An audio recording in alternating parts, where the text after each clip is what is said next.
बच्चों, आज हमें ट्रांसलेशन का पहला टाइप सीखना है। प्रेजेंट, पास्ट और फ्यूचर में पहला जो टाइप होता है इंडेफिनिट का, ये हम लोगों को सीखना है। तो ये लिख दे रहा हूं, प्रेजेंट,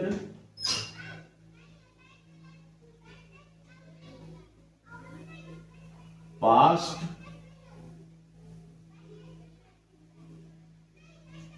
और फ्यूचर।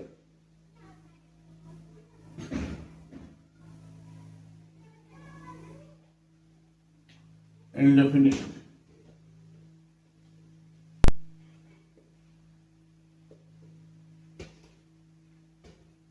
यह ऐसा टाइप होता है जिसमें कार्य जिस समय बात होता रहता है उस समय होगा, हो रहा है कि नहीं हो रहा है, ये सुनिश्चित नहीं होता है। इसीलिए इसको इंडेफिनिट टेंस कहते हैं, इंडेफिनिट टाइप। और इसका पहचान ये होता है, प्रेजेंट में, प्रेजेंट का पहचान होता है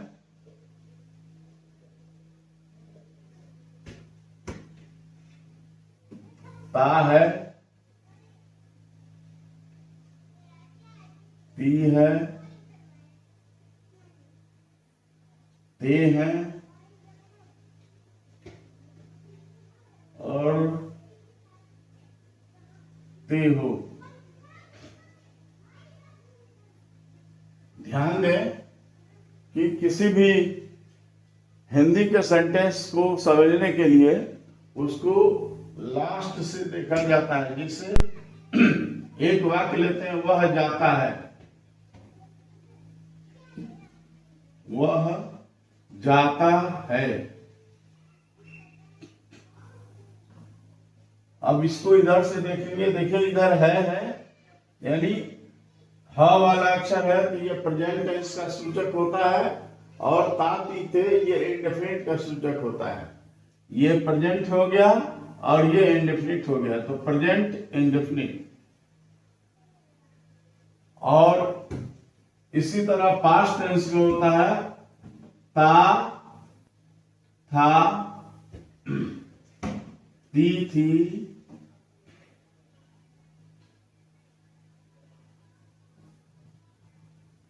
थे आदि। या कभी कभी या ये होता है, या ये। जैसे वह जाता था। अब इसको पहचानने के लास्ट से शुरू करेंगे।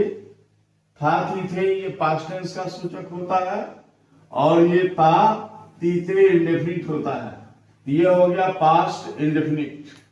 इसको हम कभी कभी था नहीं होता है, वह गया लिखते हैं। ये इसके जगह पर हम वह गया भी बोलते हैं।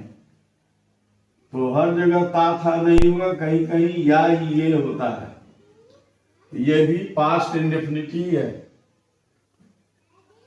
और इसी तरह फ्यूचर में, फ्यूचर का आप जानते हैं गा भी ये होता है, तो फ्यूचर में ता होगा, ता होगा, ती होगी,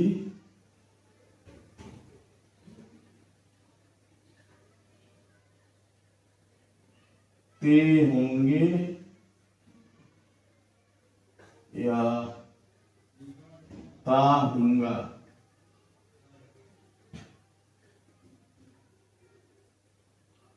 ये होता है, इसका पहचान ये है, गाल भी ये लास्ट में देखिए, फ्यूचर तातीते है तो इंडेफिनिट, फ्यूचर इंडेफिनिट। कभी कभी तातीते नहीं होता है, इसके जगह पर ये होता है, जैसे वह एगा, एगा, एगी इत्यादि। जैसे वह जाएगा, जाएगा, या इसको हम ऐसे कर सकते हैं वह जाता होगा।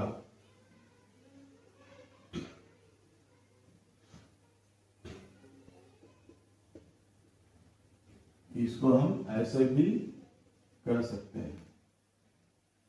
अब अनुवाद के नियम कैसे होंगे?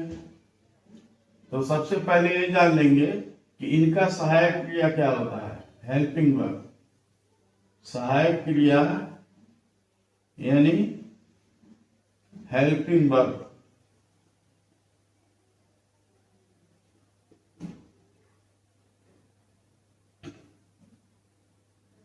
प्रेजेंट का सहायक क्रिया डू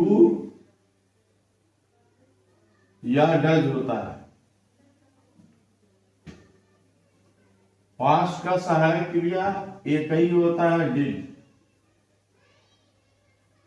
और फ्यूचर का सहायक क्रिया विल और शैल होता है।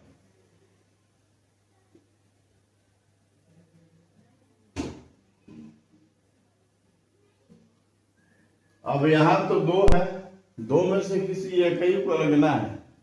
ये निगेटिव में और इंटरोगेटिव में लगता है, ये अफर्मेटिव में नहीं लगते हैं, सकारात्मक वाक्य में नहीं लगते हैं, केवल निगेटिव और इंटरोगेटिव में लगते हैं।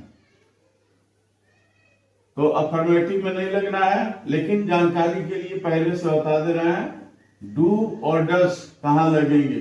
जहां एक वचन क्रिया, एक वचन सब्जेक्ट होता है, जहां सब्जेक्ट एक वचन हो वहां पर डज लगेगा, और जहां पर बहुवचन सब्जेक्ट हो और आई और यू हो, बहुवचन और आई या यू ये होगा तो डू लगता है। यहां तो सिर्फ एक ही है, इसका मतलब यह हुआ कि कोई भी सब्जेक्ट है यहां पर डी ही लगेगा, डी ही लगता है। सिर्फ सब्जेक्ट का कोई असर नहीं पड़ता है, चाहे एक वचन हो या बहुवचन हो। विल और शैल देखिए, विल का प्रयोग और शैल का प्रयोग समझिए। शैल का प्रयोग समझ जाएंगे तो विल का अपने आप समझ जाएंगे। शैल का प्रयोग होता है आई और वी के साथ, सिर्फ आई और वी के साथ शैल का प्रयोग होता है। यानी कि फर्स्ट पर्सन प्रोनाउन का जो फर्स्ट पर्सन होता है सब्जेक्ट का, उसी के साथ ही शैल लगता है।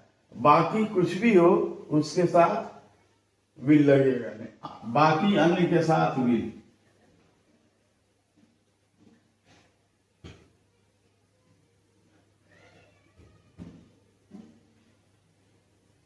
अब आते हैं अनुवाद के नियम। हिंदी से अंग्रेजी कैसे अनुवाद होगा, इसका नियम। जैसे एक वाक्य लेते हैं वह जाता है, नहीं, पहले सब्जेक्ट तो हर सेंटेंस में सब्जेक्ट से शुरुआत होता है, जो सब्जेक्ट होगा वो लिख लेंगे। उसके बाद से क्रिया का ही फॉर्म देखा जाता है। इसमें क्रिया का फर्स्ट फॉर्म, क्रिया का भी पर मन लिखा है, इसका मतलब कि क्रिया का फर्स्ट फॉर्म लगेगा, उसके बाद से अदर चीजें। ये हो गया, ये हो गया, इसके बाद जो बचेगा उसको बाद में अदर चीजें लिखी जाती हैं। अब यहां पर ध्यान देना यह है, यदि सब्जेक्ट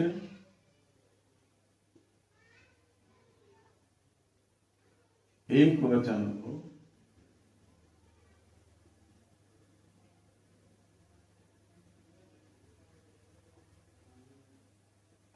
तो मेन वर्ब में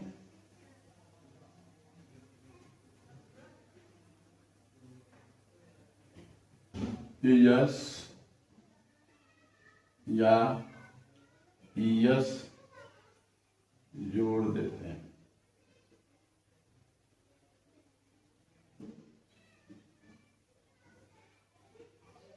जैसे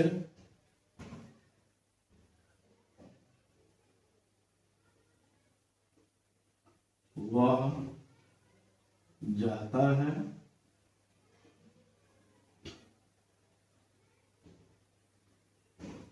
इसका बनेगा वह सब्जेक्ट है तो वह का हो जाएगा ही, और क्रिया है जाने का, जाने का अंग्रेजी गो होता है, गो फर्स्ट फॉर्म है, गो लिखेंगे। ये प्रेजेंट इंडेफिनिट में यही ध्यान देना है कि जब वर्ब को लिख लेते हैं तो ध्यान देते हैं सब्जेक्ट पर। यदि सब्जेक्ट एक वचन है तो वर्ब में यस या यस जोड़ देंगे, यहां पर लिखा गया नियम। तो इसमें वो है यस लगेगा, गोज, ही गोज। मैं जाता हूं,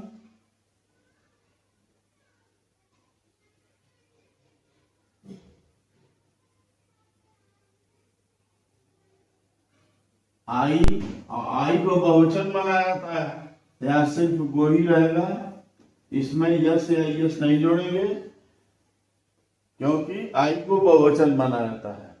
वे जाते हैं, क्या हो जाएगा, वे जाते हैं,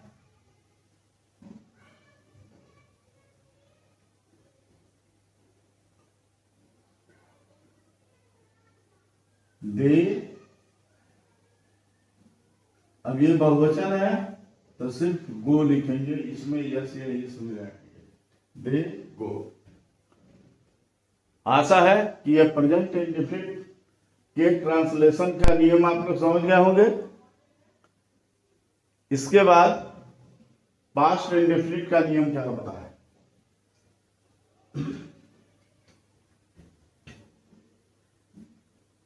इसको चाहे तो नोट कर सकते हैं।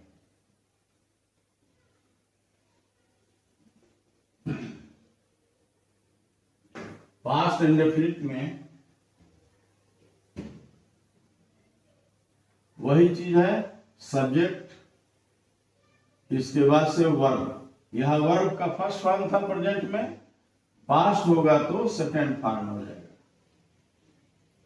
Plus others.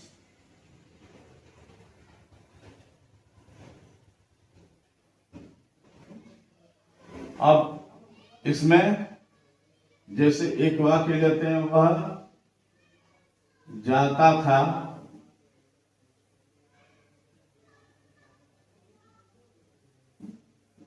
या वह गया।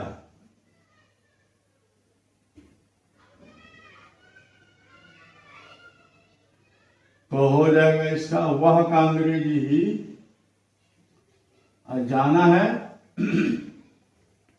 इसका वर्ब है जाना, लेकिन चूंकि ये पास्ट इंडेफिनिट है तो पास्ट इंडेफिनिट में वर्ब का सेकंड फॉर्म लगता है। पास्ट इंडेफिनिट में वर्ब का सेकंड फॉर्म लगता है, तो गो का second form went, he went हो गया। वह जाता था या वह गया।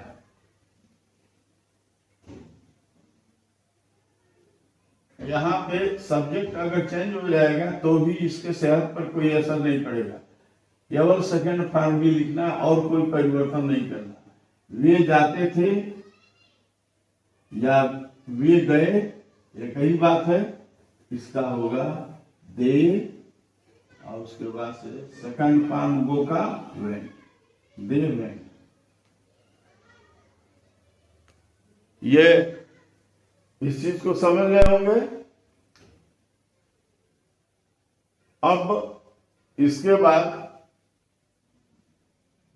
फ्यूचर का, फ्यूचर इंडेफिनिट में चूंकि फ्यूचर है तो विल या शैल नहीं आना है, और उसके बाद से वर्ब का फर्स्ट फॉर्म आ जाएगा।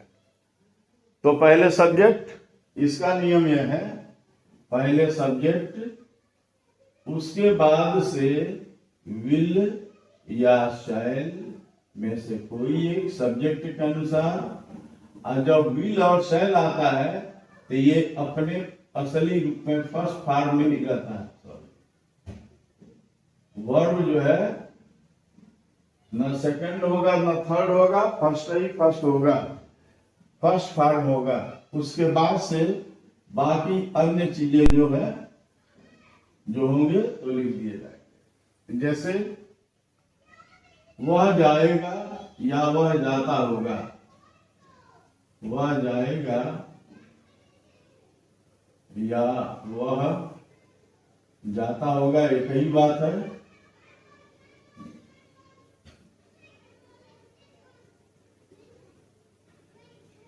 फ्यूचर इंडेफिनिट है तो पहले तो ही लिख देंगे, उसके बाद से फ्यूचर है तो विल या शैल में से कोई एक लेना है। तो बताया गया है कि शैल आई और वी के साथ लगेगा, तो यहाँ ना तो आई है ना वी है, इसका मतलब कि ये वाला लगेगा, विल लगेगा। ही विल लग गया, विल या शैल में से एक आ गया विल। इसके बाद से वर्ब का फर्स्ट फॉर्म आएगा। जाने का अंग्रेजी गो हो गया, ही विल गो, मतलब वह जाएगा, वे जाएंगे।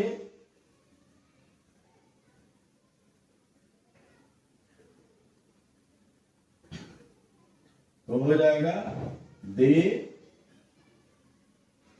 विल गो, वे जाएंगे, दे विल गो। मैं जाऊंगा,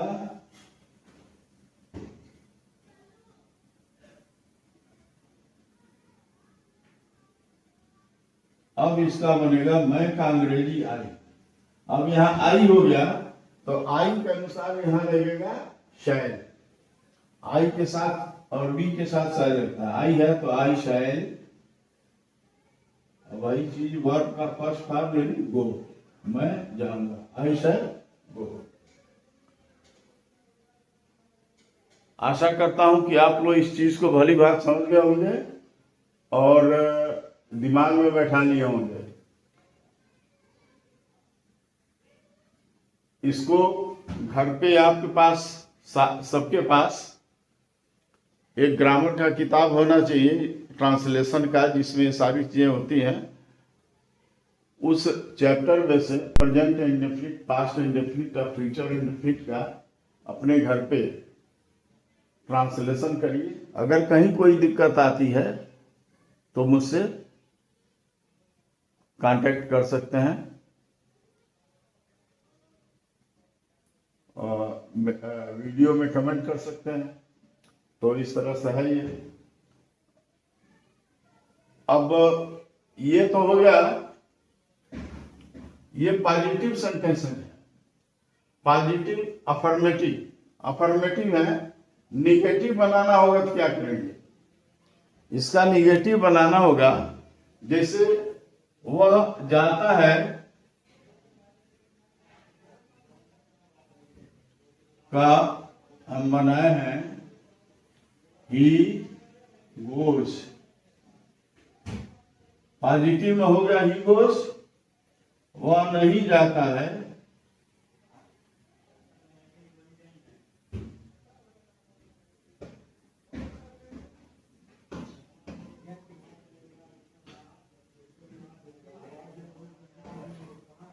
निगेटिव बनाने के लिए एक चीज समझ लीजिए कि निगेटिव या इंटरोगेटिव बनाने के लिए उस सेंटेंस में हेल्पिंग वर्ब का प्रयोग किया जाता है।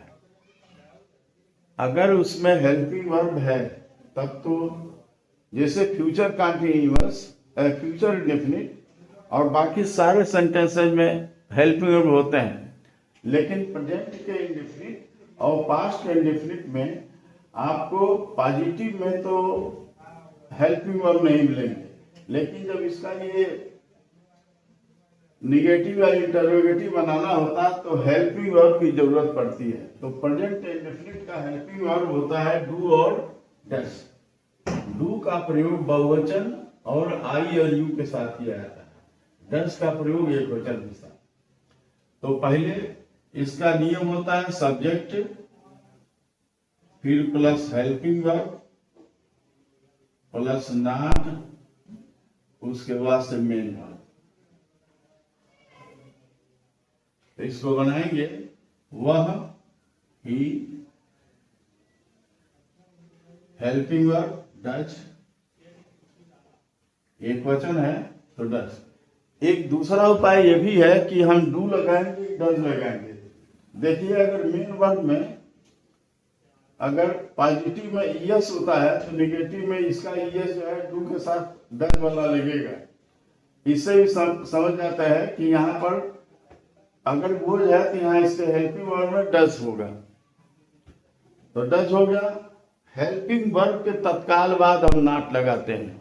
नॉट बिल्कुल हेल्पिंग वर्ब के बाद ही लगाते हैं। तो डज, उसके बाद नॉट, उसके बाद से मेन वर्ब में जो यस होता था वो यस तो यहां चला है, अब ये बिना यस तो हो जाएगा ही डज नॉट गो। इसका एक और बनाते हैं, वे नहीं जाते हैं। वे नहीं जाते हैं।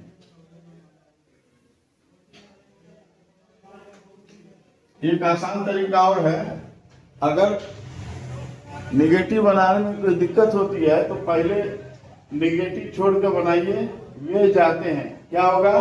दे गो। क्या होगा? दे गो। अब इसका निगेटिव बनाइए, दे। अब इसके बाद गो के पहले इसका निगेटिव बनाना है तो पहले हेल्पिंग वर्ब लेंगे। दे बहुवचन है तो बहुवचन के साथ डू लगता है, दे डू। एक तरीका और समझने का, अगर पॉजिटिव बनाए हैं तो देख रहे हैं कि इसमें गो में यस नहीं है, इसका मतलब कि बिना यस वाला यानी कि डू वाला हेल्पिंग वर्ब लगेगा। तो यहाँ हो जाएगा दे डू, तब हेल्पिंग वर्ब हो गया तो फिर नॉट हो गया, डू डू नॉट और गो। ये हो गया इस तरह से। अब इसमें हेल्पिंग वर्ब सिर्फ एक ही है, कोई भी सब्जेक्ट हो डिड लगा देंगे और तब नॉट लिख देंगे, डिड नॉट। और तब मेन वर्ब अपने असली रूप में आ जाता है। इसका नियम यह होता है सब्जेक्ट प्लस डिड नॉट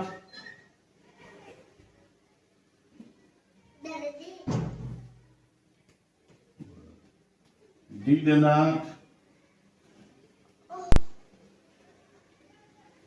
जब यहां डिड लगा देंगे तो वेंट नहीं लिखेंगे, यहां पर वर्ब का फर्स्ट पार्ट वेट नहीं। अभी पहले नियम लिखवा दें, सब्जेक्ट प्लस डिड नॉट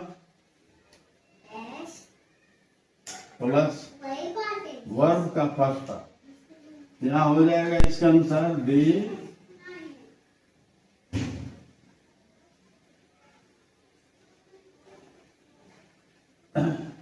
वह नहीं जाता था, वह नहीं जाता था।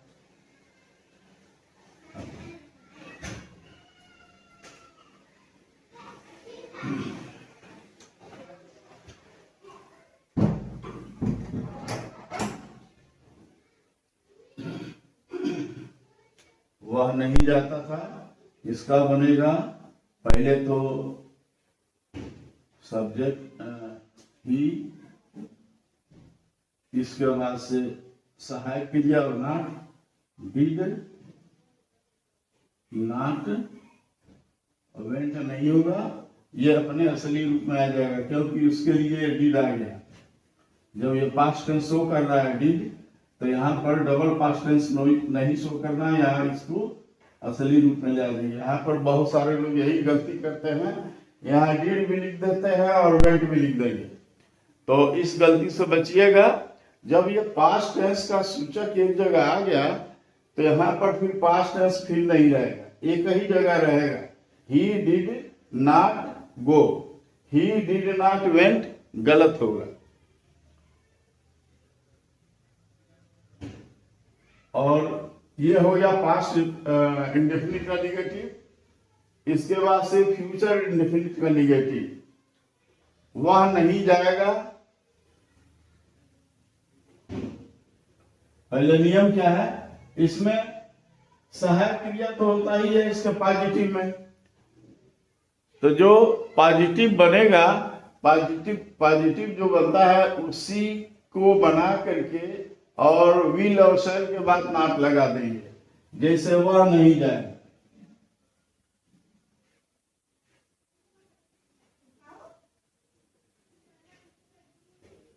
वह नहीं जाएगा, तो इसको बनाने के लिए अगर दिक्कत हो रही हो तो पहले बना दीजिए वह जाएगा। ही विल गो, क्या होगा, ही विल गो।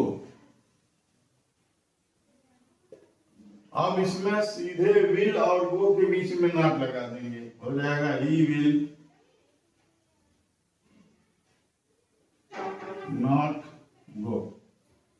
उसी तरह ही हो जाएगा और उसके बाद से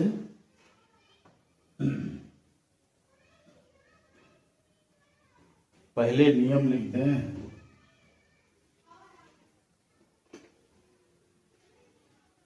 निगेटिव बनाने का नियम हो गया, पहले सब्जेक्ट तब विल या शैल में से कोई एक सहायक क्रिया लिखना ही लिखना है, इसके बाद नॉट तब वर्ब का भाषण। तो वह नहीं जाएगा,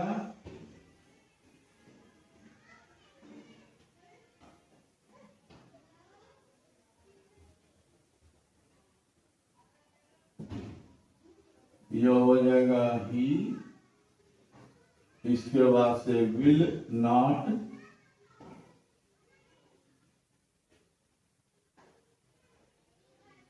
और वो ही विल नॉट गो।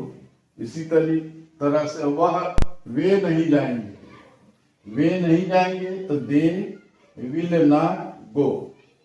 मैं नहीं जाऊंगा, आई शैल नॉट गो। तुम नहीं जाओगे, यू विल नॉट गो। हम नहीं जाएंगे, वी शैल नॉट गो। यहां पर विल और शैल का ध्यान देना है, और बाकी सब घर पे एक्सरसाइज करिए, इसको कर लीजिएगा। इसमें कहीं किसी को अगर कोई दिक्कत कंफ्यूजन होगी तो पूछ सकते हैं। आज बस इतना ही, कल इसका इंटरोगेटिव बताऊंगा। ओके।